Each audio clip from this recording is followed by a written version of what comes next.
This lovely device is an Arcos Air. This little gadget for size reference. That's a pen. This thing is that big and that tall. This little thing goes in your pocket, in your lead pocket when you're playing golf. So if you're a right-handed golfer, it goes in your left front pocket. And it tracks your shots. When you hit the ball, how far you hit it. When you hit take your next shot. It tracks putts without any interaction from you. And then it downloads it, or uploads it, I should say, into an application that has a course map, and you can see the yardages. You can change the clubs you've hit. You can adjust the shot. You can add penalties. As in my case, I had a lot of those, but it's the easiest, simplest way for me to gather statistics on the golf course. And I've tried a lot of ways. I've even tried other Arcos products where you put the thing on the end of the club, you have a little thing on your hip and you have to tap it, and that just never worked. This thing works. This thing is the best new golf gadget I've seen in a long time. This isn't a podcast pimping products I paid for personally. Welcome to Covering HOAs with One Hot Mic. Community managers, you are often asked to confirm that a vendor, business partner, someone that's coming on, some contractor that's coming on to the property of one of your communities, to confirm that that vendor has proof of insurance that names the association as an additional insured. Why? What is that? What is an additional insured? We're doing with that is we're asking the contractor to take responsibility, provide liability protection to the association for the work they're doing.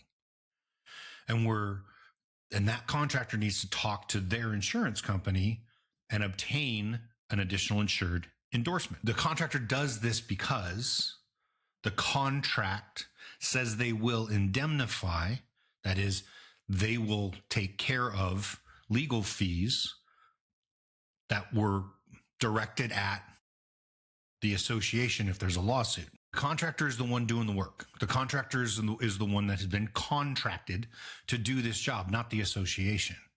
So the association doesn't want to take on the liability, the exposure of the contractor's work. They want the contractor to do it. And if the association is involved in a lawsuit because of the contractor's work, they want the contractor or the contractor's insurance carrier to pick up their defense.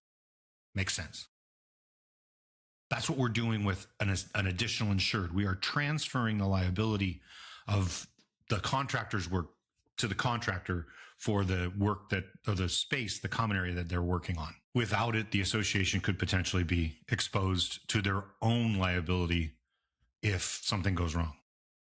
Oftentimes, the contractor will provide an accord form, an accord certificate of insurance. Typically, it's certificate of liability insurance, because that's what we're talking about is liability. Otherwise, it'd be an evidence of property insurance. We'll talk about that later. Certificate of liability insurance, and it's accord form. The accord form is an insurance industry standard form used to convey information. It's a simple way to show this is my insurance carrier, this is my insurance broker, this is my policy number, these are the effective dates, and these are the limits of coverage. But it's not a policy of insurance, and it's certainly not an endorsement to a policy. A lot of times the contractor will provide it because it's easy. What you need to do is you need to go back to that contractor for one of two things. Either A, a copy of the actual endorsement to the contractor's policy. It's a piece of paper on the carrier's paper, we call it. It's the carrier wrote this. And at the top, it says additional insured dash whatever policy or numbers and some other information. And then it explains that the entity listed here is named as an additional insured, and then it gives you the coverages that it protects. That's one thing. The other thing you can ask for, because a lot of times contractors' liability policies are written with a very broad scope. That is, they state, in essence, if you are engaged in a contract with this contractor, then you are automatically an additional insured. So either one of those needs to happen. You need to get, the Accord certificate of liability insurance is helpful. I also want to see either the actual policy endorsement or the coverage language in the policy that states any contract with this contractor, any contractee with this contractor. I think that's how you use contractee. Whatever. You're automatically an additional insured. Preferably an actual additional insured endorsement, because that means we know the contractor had to tell the insurance company that this HOA is included as an additional insured, which means the carrier had to understand the work that the contractor was performing. Why is that important? I'll give you an example. I was asked a few years back to review a certificate, an Accord certificate of liability insurance, and confirm that the association had been named as an additional insured. On the bottom of that, there's a space, there's a box, and it says certificate holder, and then you can show who's named as an additional insured. But again, it's just a piece of paper providing information. It is not a policy of insurance. So I called the broker who had issued this certificate, and I asked, I said, hey, I'm the insurance representative for a community association that your client is working or going to be working at. It happened to be a painter. I want to confirm that the association is named as an additional insured because these are 3- and 4-story buildings. Most painting contractors, the minimum limit or the maximum height they can paint without special equipment, scaffolding, other safety equipment. The most floors they can paint is 2. This building had 3- and 4-story buildings. And I said to the broker, I just want to confirm, because this is a 3- and 4-story complex. So is your client insured for that level? And can you provide us with the policy language or the actual endorsement? And the broker said, quote, they're not insured to do that. I just gave them the certificate so they could get the job. That's disconcerting. The association would have been, and in many times is, because this step wasn't taken commonly back in the day, the association would have been totally exposed. And if somebody gets hurt, somebody falls, the contractor breaks something that belongs to another party, belongs to a unit owner, a homeowner, the associations could potentially be responsible for that. Or at least in part. They'll certainly be part of the lawsuit, and they won't get any defense from anybody. In this case, nobody would have been getting defense because the contractor wasn't insured for that kind of activity. I digress. Today, we use some service providers, some resources that actually monitor the insurance policies and additional insureds, naming additional insureds for the HOAs. One of them is called AVN, another one's called Vive, VIVE. There's a couple of others. Those are the 2 that come to mind right now. I'm not shilling for them. They just happen to be. Bottom line is, go find one that will do that. Work with them in your management firm to make sure that all of the contractors you're bringing onto your communities provide you with the necessary proof of insurance, certificate of insurance, additional insured endorsements, hold harmless agreements, saying we, the contractor, agree to hold the association harmless. That is, we won't come after the association for the work that we're doing if we cause damage. But work with one of those service providers. It'll ease your mind. It'll ease the mind of your boards. It leads also to the fact that with this information, you will know that the contractors have liability insurance. They have workers' compensation insurance if they actually are using or have employees. Those things are big pieces. Yes, is a contractor who's not a handyman or who's not insured going to be probably cheaper? Yeah, happens all the time. It's not a good idea. A lot of boards choose to go there. I know a friend, my friend Tony is really handy. He can do the job. But if Tony makes a mistake, Tony's sweating a pipe as a plumber and he starts a fire, has happened, and Tony's not insured, HOA has a problem. Apologize to all the Tonys out there for using you as the example. You're not all bad. There's another reason, or there's another place, time that an additional insured endorsement is very, very important. And that is when a unit owner or a homeowner wants to use association property for their own benefit, party, whatever, their private event. The clubhouse, typically, sometimes the pool area, sometimes a park if you have an open space.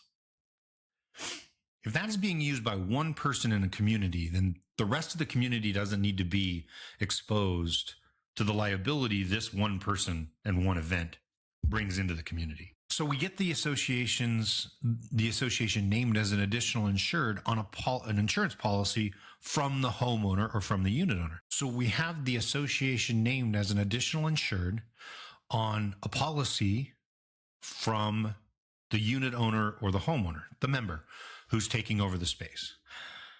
We call it taking care, custody, and control of the space. Let's say we're going to have a 40th birthday party.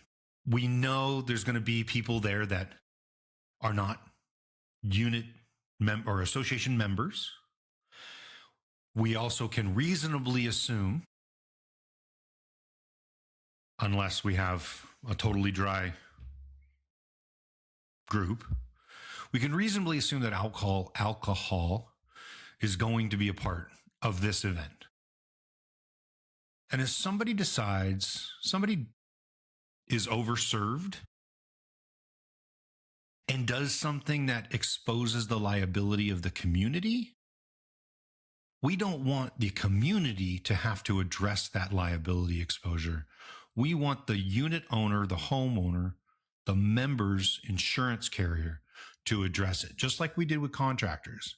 We want the association protected by the unit owners, the member's insurance policy. Let's say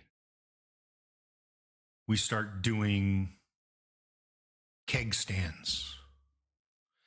And if you don't know what a keg stand is, I'm sorry. No, it means we're doing a handstand on a keg and we're chugging beer. But in order to keep my legs up, I need somebody to stand on top of a table. And it's a folding table. And that folding table is not meant for people to stand on, but somebody gets on the table breaks, and that person falls and they break their leg. The association had nothing to do with that. But if that person decided to sue the association saying, hey, your table failed, and therefore you owe me, we want to be protected from that. Because they were using something in a way it wasn't supposed to be used, and we, the association, had nothing to do with their use. Now, if there's something on the floor, there's a raised board, a gap that somebody can trip over, that causes an injury, that's different, because we're not removing the liability of the association completely. We're just saying for the things that you're doing at this time in this space, it's your responsibility to protect the association. There are fewer and fewer insurance carriers, personal lines insurance carriers, that are willing to write this endorsement. There are fewer and fewer that are willing to take on that risk of naming the association as an additional insured And if they do, the coverage that's provided is probably not the liability insurance that the association is looking for. The ones that I've reviewed, the policy doesn't cover that personal injury liability, or bodily injury liability, I should say. It only covers fire legal liability, which means if there's a fire started at that party and it burns down the building, the carrier will address it. Fire legal liability typically comes with, it's called a sublimit. We might have $1 million of liability insurance, but for fire legal liability, we only have $75,000. And it's going to cost a lot more to rebuild this building. So my recommendation is forget that. I don't want the policy. I don't want the endorsement from your own insurance carrier. And by the way, a lot of times an agent or a broker will actually provide the association with the Accord certificate of liability insurance, naming the association, or at least pretending to name the association as an additional insured. As we've discussed, it's just a piece of paper. It's not a policy insurance, and it is certainly not an endorsement to an insurance policy. So have them purchase and provide proof of insurance for a special event or single day event policy. Google private event insurance. Litany of options, lots of them. Purchase direct with the carrier. No need to involve another party. No need to pay a broker a commission on a $175 policy. And this policy will cover the unit owner, the homeowner, the member, for the liability they are taking on for this event. It can include, if necessary, and my recommendation is include liquor liability, host liquor liability, meaning I'm providing the alcohol versus contracting it in. And even if you do have a caterer that's providing the alcohol, that's bringing in the alcohol and a bartender and doing it that way, I still recommend getting the additional liquor liability coverage, because you never know. But buy one of those policies and name the association as an additional insured on that. That will give you the endorsement that we're looking for. That will give you the peace of mind that this owner has purchased insurance or has insurance in place for a long period of time, maybe a year, or simply for the day of, maybe 3 days pre and post, pre-event, event, post-event, maybe depending on the type of event it is. But have them provide that. And the association can even do that for other functions, for large functions that the association puts on. And let's say they're going to be renting or using a public space for their event. Good example is a movie night or a July 4th celebration where we're going into a public park and we're asking the city to give us that public park so that we can have our July 4th community gathering. The city's going to say, I want to see liability insurance that names us as an additional insured. A lot of your HOA policies won't do that. So you'll have to go get a single day event policy, a special private event policy. Totally doable. In that case, actually do talk to your broker, because they are going to be a little bit more detailed. There's going to be a lot more questions asked. The carrier is going to want to know a lot more about what's happening at the event. What are the vendors going to be? What vendors are you going to be using? Is there going to be alcohol? How many people? Are they going to be owners, members, or only? Or are they going to be other folks? Will there be invited guests? That sort of stuff. But you can do that for the association as well. And you can name the association, you can name the city as an additional insured and satisfy their requirement that way. All of this is important because where when we go back to the risk management conversation, we have to avoid risk, control risk, accept risk, and transfer risk. This is one of the ways we actually avoid risk. We avoid the risk by not taking it on, by saying, no, you want to use that space, or the city says, no, you want to use that space for your event. You're going to take on the liability. We're avoiding the liability. Now, we're not completely avoiding it, because in order to do that, we just wouldn't allow the event at all. But that's probably going a little too far to satisfy the membership who pays for the maintenance and pays for the insurance on that space. So it's hard to deny any member the opportunity to reserve that space, go through legal counsel, go through legal channels to draw up the agreements that you need to draw up in order to make this the best, or to do this the best way to protect the association. And in that include the requirement of additional insured through a single day event policy or private event policy. To avoid risk completely, we wouldn't allow the party. That's probably not going to happen. So we're avoiding risk, but we're also controlling the risk because we're putting in these protocols that will protect the association, or intended to protect the association. Accepting the risk that we're trying to avoid, because there is some risk. We're bringing on a bunch of people who we don't know, but we're going to accept that given these controls.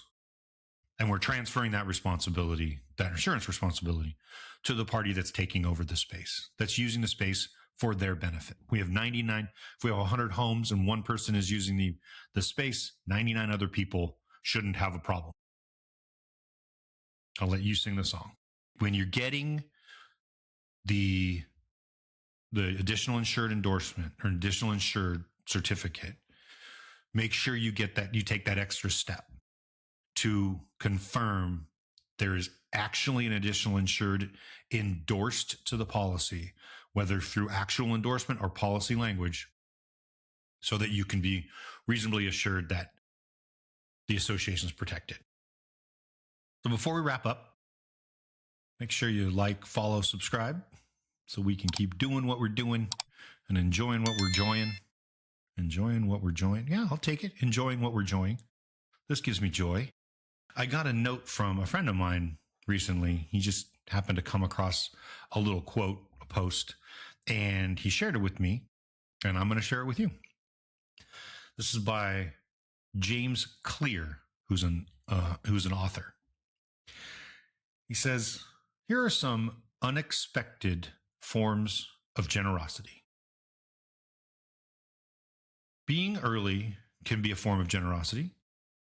You wait, so they don't have to.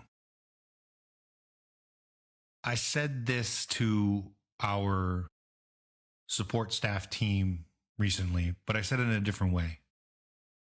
I said, you can apologize for being early. You can't apologize for being late. So be early. That just shows you care about the person that you're going to meet. He also said, not taking things personally can be a form of generosity. You give the space to say things imperfectly.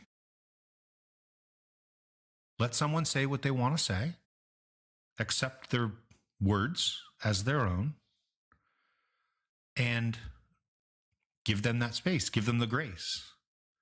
Maybe it's something that you want to help them work on. Maybe you can help them with this situation. We talked about the difference between being nice and being kind.